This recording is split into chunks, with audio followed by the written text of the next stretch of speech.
Star Trek II: The Wrath of Khan. Arguably, and I would argue, one of the best Star Trek movies made. It doesn't happen to be a good Star Trek movie, it happens to be a good movie that is Star Trek. It's Moby Dick.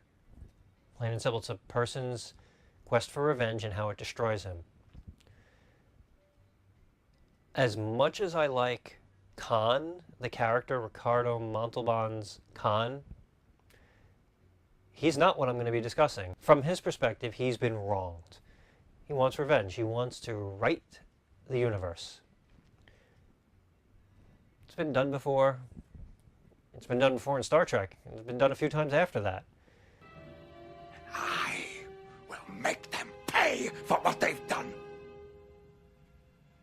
I want to focus more actually on Kirk. I think James Kirk's journey in that movie is far more interesting than the action or excitement or, need I say, the passion. What is there to like about Kirk throughout this movie? I don't exactly know how old he's supposed to be.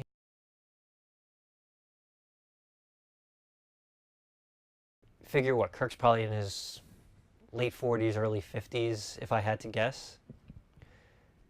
He's now Admiral Kirk. And he's kind of been put out to pasture. You know, he's past his prime. He did his 5-year mission thing. He's been promoted. He's now a desk jockey. His biggest concern probably is paper cuts. Through this movie, you get to see certain psychological premises that are important as humans get older. I want to view Kirk through Erikson's stages of development. He would be in the stage of generativity versus stagnation. Now, I get it. Most people who are watching this have no idea what that means. Erikson proposed that there are certain stages in life that when we enter them, there's a certain goal or task that we need to accomplish. If we don't, we get stuck. And as we get older, we continue trying to accomplish this task. And if we don't, dysfunction soon follows, or sadness soon follows, depression or anxiety soon follows. As you get closer to the end of your life, the more you have not accomplished according to Erikson, the less likely you are to look back on your life with a sense of satisfaction. Why bring this up?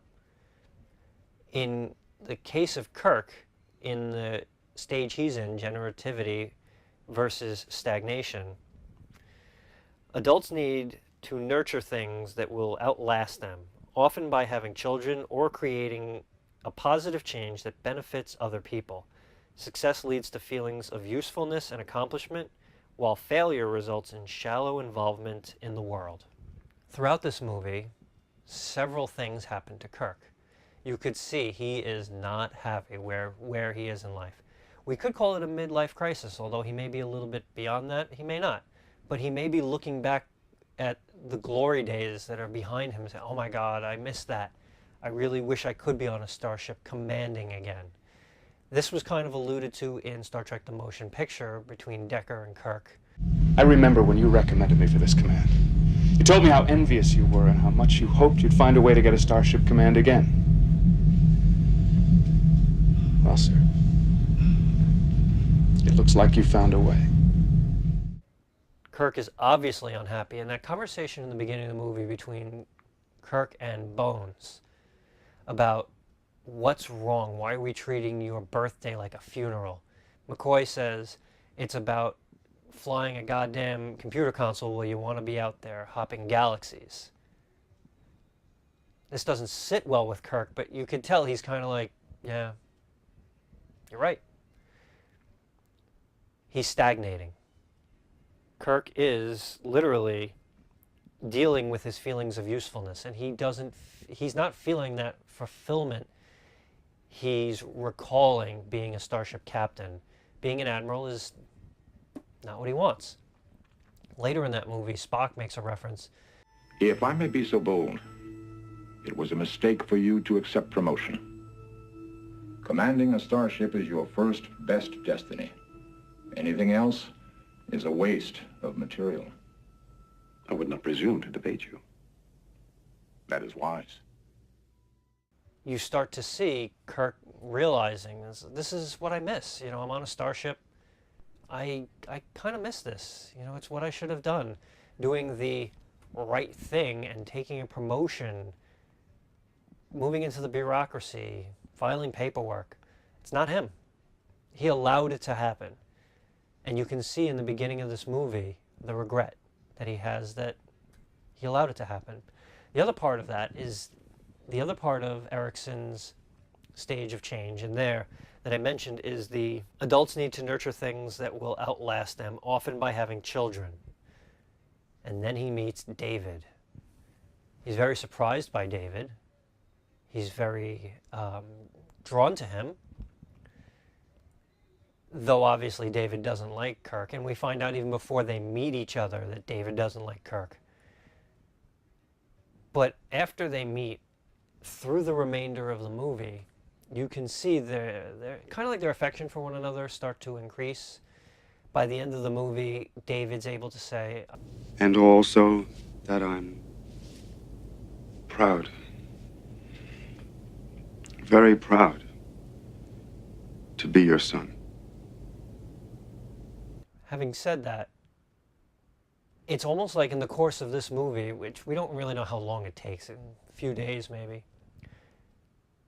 Kirk goes and it's almost like he completes this stage. He realizes that his legacy is secured. There's someone else there now. He's gotten back his ship. He's also lost something. Spock. He lost his friend.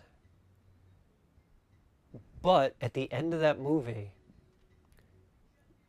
he's happy. He feels young again. Throughout the rest of the movie, every time someone asked him how he feels, he would say old. But now at the end of the movie, he feels young again. I think that this is the real theme of the second Star Trek movie. As people get older, they have to do what makes them happy. I don't advocate doing that at the expense of other people's happinesses, but to do what you have to do what you ought to do what you believe others think you should do. In some cases, it is compatible with what you want, but not always. Is your dream the white picket fence, 2.5 kids? It's probably like 2.2 now. The house, the car, the job. Or do you have other things in life that you want will make you happy? Looking through the lens of the second Star Trek movie, I think it's clear that understanding who you are and what makes you happy and what will make you content and fulfilled in life is far more important than to do what other people think you should do. To do what you believe is proper, whether it's your parents, society, your God, whoever. Following your own instincts as to this will make me happy. This activity, this quest, this goal, far more important than just doing what you're told to do. This concludes my review of Star Trek the Motion Picture and Star Trek II The Wrath of Khan on the Sci-Fi Divide. I hope that you enjoyed this, and I hope you got something out of it, and I hope you can apply this to your life and yourself. Thank you for watching, and I appreciate your time.